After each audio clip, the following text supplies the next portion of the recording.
Have you ever met someone who's always planning, always analyzing, always talking about what they're going to do, but somehow never actually does it?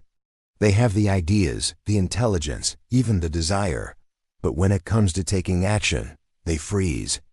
Meanwhile, others with half the talent are out there making things happen. So what's really going on in the mind of someone who overthinks but never acts? Is it fear, perfectionism, or something even deeper? Stick with me, because what you're about to learn might reveal why you or someone you know stays stuck in their own head. For some people, overthinking isn't just a habit. It's a defense mechanism. Psychologists call this analysis paralysis, when your brain gets so caught up evaluating every possible outcome that it never picks one. But here's the twist.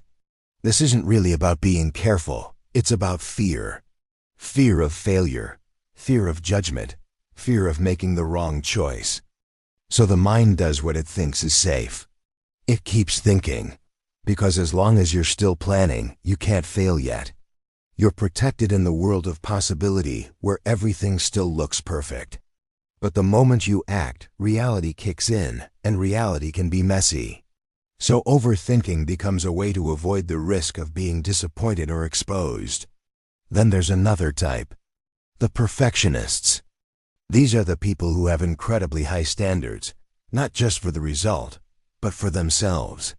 They overthink because they're waiting for the perfect moment, the perfect plan, the perfect version of themselves. But here's the problem. Perfection is a moving target. Studies in behavioral psychology show that perfectionism is strongly linked to procrastination. Why?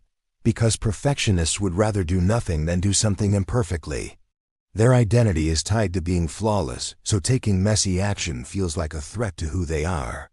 They overthink every detail, every risk, every flaw, and by the time they feel ready, the opportunity is gone.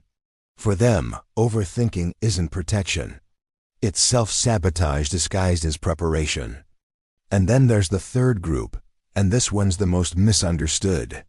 These are people who overthink because they're actually overstimulated. Their brains are flooded with information, options, possibilities, and distractions. Psychologists call this decision fatigue. In a world where you have 1,000 choices for everything, your brain gets exhausted just trying to choose. So it shuts down. It keeps looping through the same thoughts because it doesn't have the mental energy to commit. This isn't laziness, it's cognitive overload. And the more they try to think their way out, the deeper they sink. For them, overthinking is a symptom of living in a world that demands too much too fast. But here's what all three groups have in common. They've disconnected action from thinking. Somewhere along the way, they started believing that thinking is doing, that planning equals progress. But the brain doesn't work that way.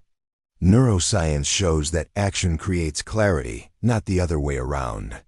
When you move, even imperfectly, your brain gets feedback. It learns, it adjusts. But when you just think, you're running simulations that never touch reality. You stay stuck because your mind has no new data to work with. So whether you overthink because of fear, perfectionism, or overstimulation, the solution is the same.